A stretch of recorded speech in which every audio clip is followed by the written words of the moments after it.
6 years ago, John Porter, Ed Cochran came down to southern Arizona and hunted Coues deer with us. John and I hit it off pretty good, got along pretty well. He invited me to come up to Wyoming and run the big mountains, as he said. I've been hunting with him every fall since then. Bighorn sheep, elk, deer, mountain goat, moose, a little bit of everything. Got to be around these Best of the West guns, and so now I have the opportunity to have Best of the West come down to my part of the mountain. Thanks, buddy. You betcha. So the way we go about hunting mountain lions is we try and find natural crossings, places they frequent, and whether it's high saddles or deep canyon bottoms, they're just like most species, they'll take the easiest path possible. When we find those areas, we put trail cameras up and we'll check them almost daily. We're really looking for a window. You know, a night-old track is what you want. Anything under 6 hours, really, you should catch, in my opinion.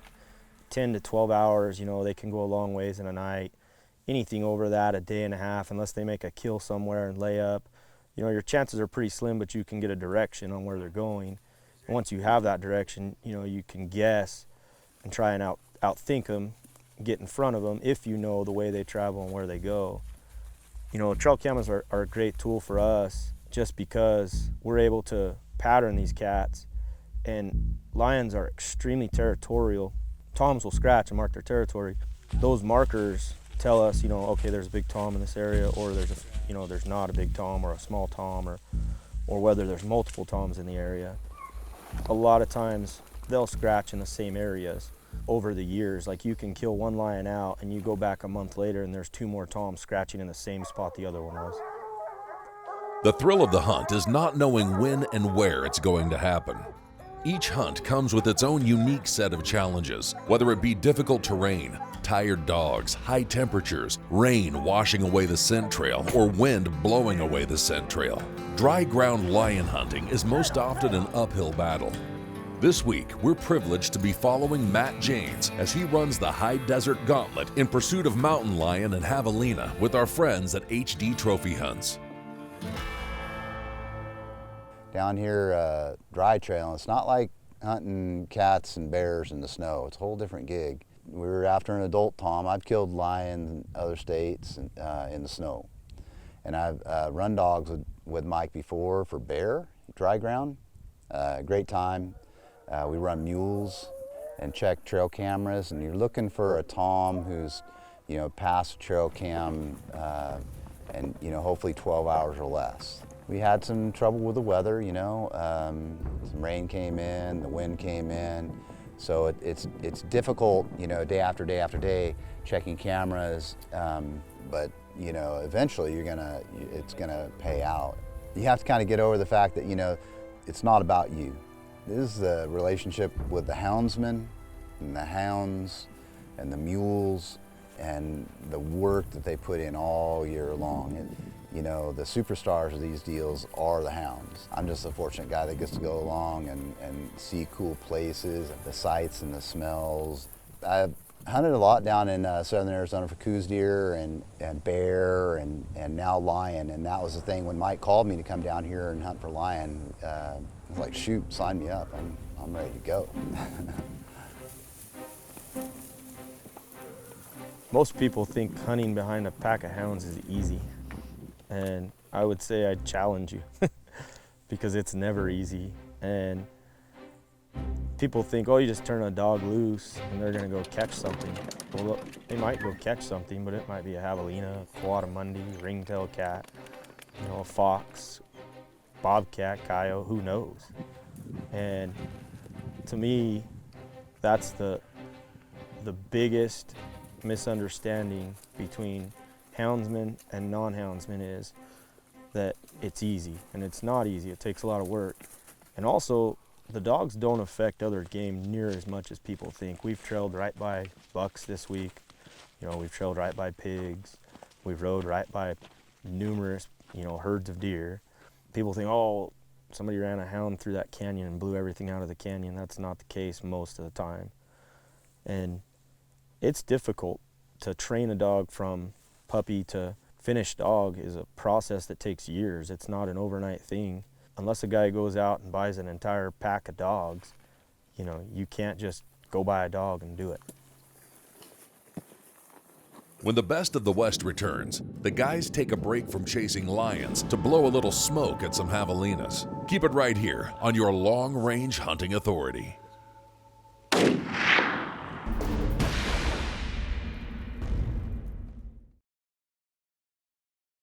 The Best of the West is brought to you by Hornady, accurate, deadly, dependable.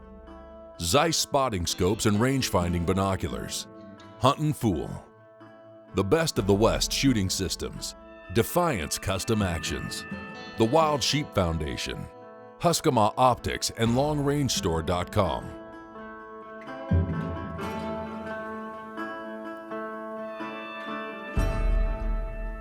On the last day of the ham hunt, we decided to get 1 day of muzzleloader pig hunting in. Ham hunt, for those that don't know, in Arizona is handgun archery muzzleloader. Best of the West makes a great muzzleloader, so we decided that a target this big was what we were going to try to kill. It's a fun hunt because they're small critters. They're not easy to hunt. On a leftover tag, you know, why not go have fun? So we went out, and that morning Anthony glassed up some pigs in a spot we had seen some pigs earlier in the week. We made a move on them, and they slipped over the hill on us, and Lane drove around and relocated them, and we ended up going on a death march to Lane. I love known burnt turrets rather than trying to calculate clicks. You know, that's how we used to do it, or hold over, or 3 beer cans high, you know, whatever it is, you know, 3 inches high at 100 and you know, kind of 0 at 2 and 4 to 6 low at 3, right? So everything over 300 is kind of like an unknown territory back in the day. And so now with burnt turrets, you got a range finder and you know where you're doing. And so with that muzzleloader, it's like shooting a rifle almost. So it's incredible. Here comes one more behind that little one, same tree. Dead. Perfect. Hit? Yep. Get it or smoked out? Oh, we got it. I heard the whop, but Oh yeah, he's right there. after that I can't hear anything. Holy cow, man. Arizona Safari. Havo in the bag. We got looking for lions, coatimundis, coyotes, anything. Welcome to Arizona.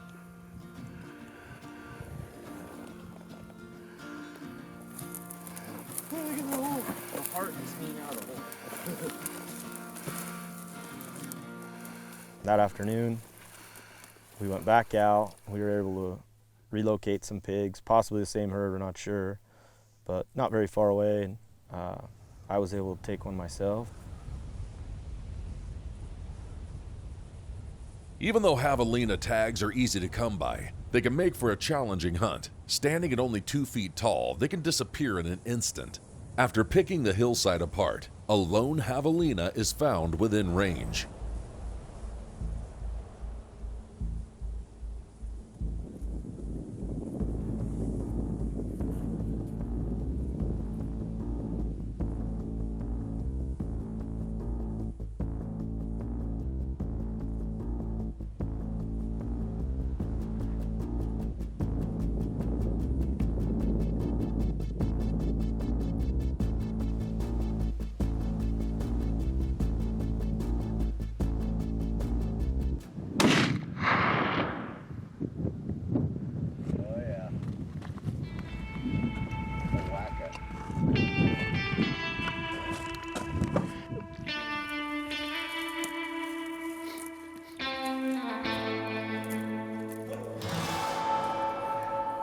A lot of times there's leftover tags over the counter, and you know, it's February, so it's time of year when there's not really a whole lot going on in other parts of the country. And as you can see, they're not very big, so they make for great target practice, great for little kids, a lot of fun to hunt, and not too stressful. They can run, but they can't hide when the best of the West returns.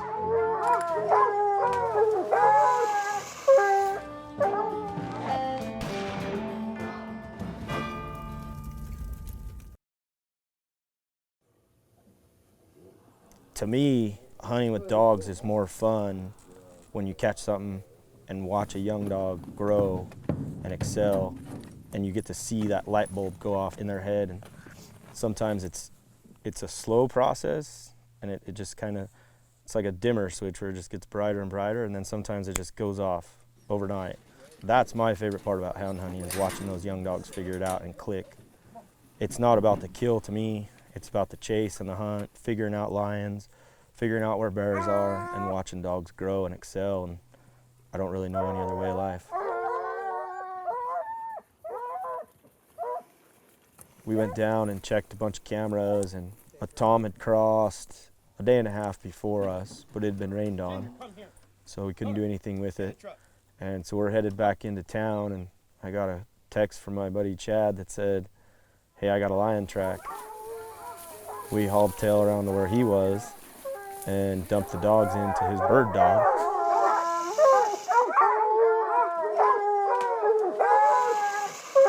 It wasn't quite what Matt was looking for, so my buddy Trevor, who tagged along on the hunt, he decided he would take him. He was about a 2.5, 3-year-old tom, and it was quite a day. Get out of there!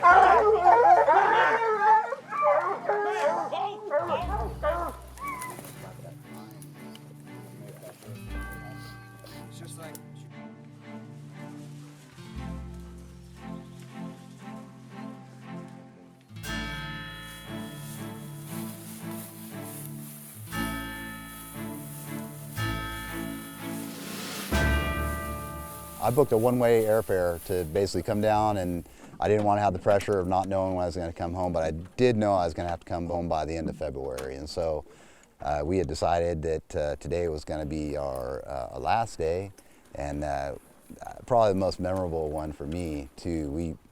We had to have picked the nastiest hole to dive into and chase a line today, and the dogs had him. You know, we think at bay, at tree, you know, you're not seeing it right then. You know, it's like, oh, they're 500 yards up. And with the Garmin collars that they run, they can tell, you know, the animal's posture and stuff, what's going on at the site. And they know which dog is in the race and what's doing what. And it's a really neat process. I think everybody should have the opportunity to go out on a hound hunt, you know, and see how modern houndsmen work and the love that they have for their animals and the effort that they put in. It's a show. So we got in there, and they had him at bay, and we were trying to get in there on the mules and get close, and that old Tom, he put the move on us. It's really hard to say exactly what they did, but in the end, you know, we'd been trailing for about 4 hours, and it was starting to get hot, and dogs just kind of tuckered out and lost the back trail. We think he just kind of did a little circle move there, and he snuck out.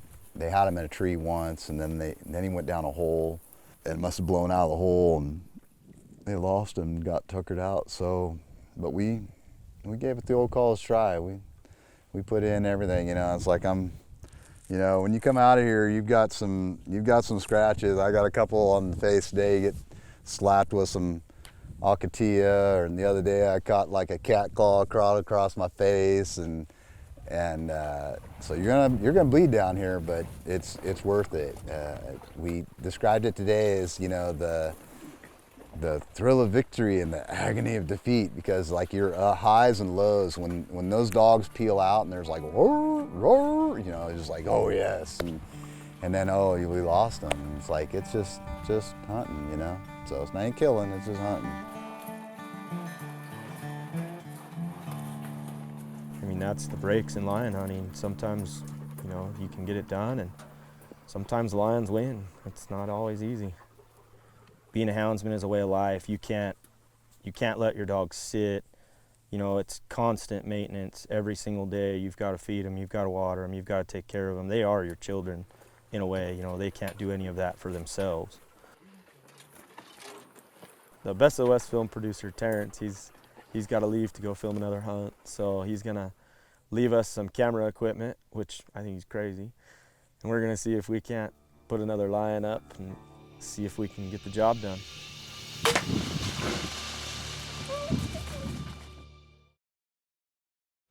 The Best of the West is brought to you by Hornady, accurate, deadly, dependable.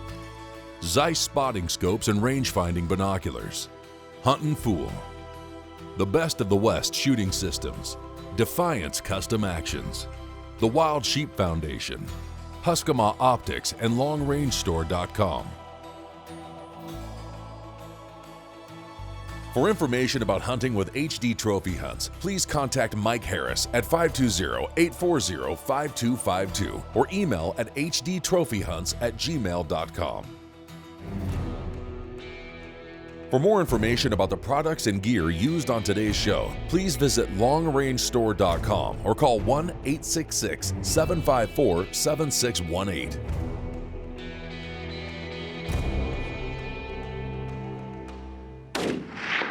This week, the Best of the West muzzleloader system demonstrated just how accurate a muzzleloader can be when paired with a Husqvarna scope. Part 2 of this episode is showcasing the efficiency a Raven crossbow has when paired with the new Husqvarna 4x40 crossfield scope. Designed specifically for crossbows, the Husqvarna 4x40 crossfield scope has the same turreted design that provides true click values to beyond 100 yards. Wind hold values allow for precise wind calls with no guesswork. With an average crosswind value of 10 miles per hour, we held no wind to show how much the wind deflection would push the bolt from 90 yards away.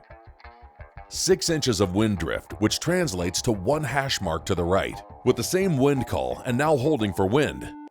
Bullseye. The Husqvarna Advantage is now available in our Crossfield 4x40 optic. Now, back to the hunt. My name's Lane Chitwood. I've been hunting lions with Mike with HD Trophy Hunts for the last 4 or 5 years, and been pretty fortunate when it comes to hunting lions with Mike. I was able to harvest my 3rd one with Mike and his pack of dogs this year. To us, mountain lion management's very important, you know, for our Coues deer, our elk, antelope.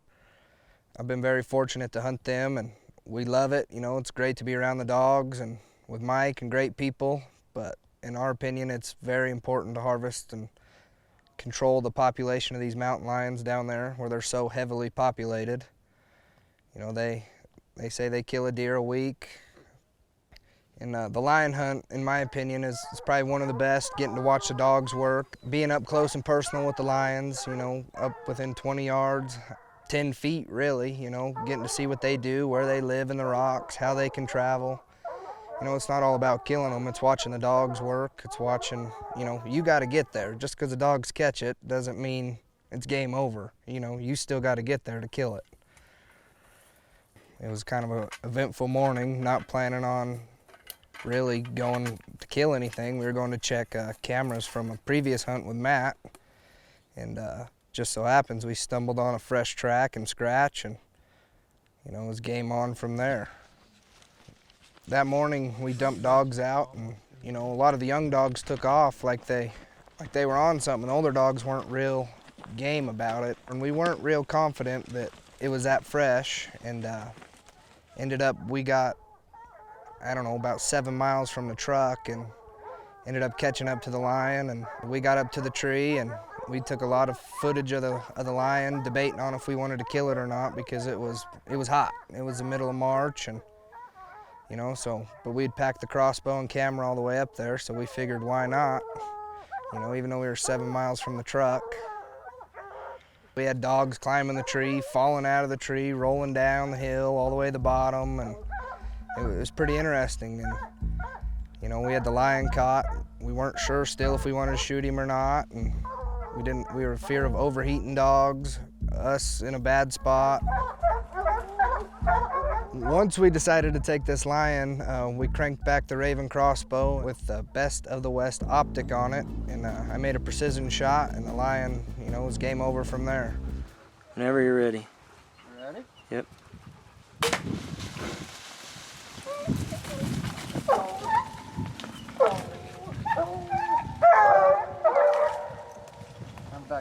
right in the front shoulder. Can you oh.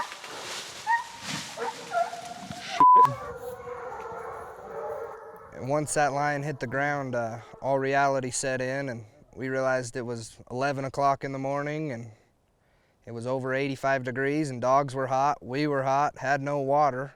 So we loaded him up, and we didn't take many pictures or anything with the lion after that. It was a great day in the lion woods. I was fortunate enough to harvest my 5th lion, my 3rd one with Mike, and it was a great tom, 120-pound tom at that. And like me and Mike always say, you never know what's going to happen with the day with the dogs out in the desert. It's a hell of a day. Thanks for watching this week's episode of The Best of the West. Please join us next week for more long-range hunting adventures.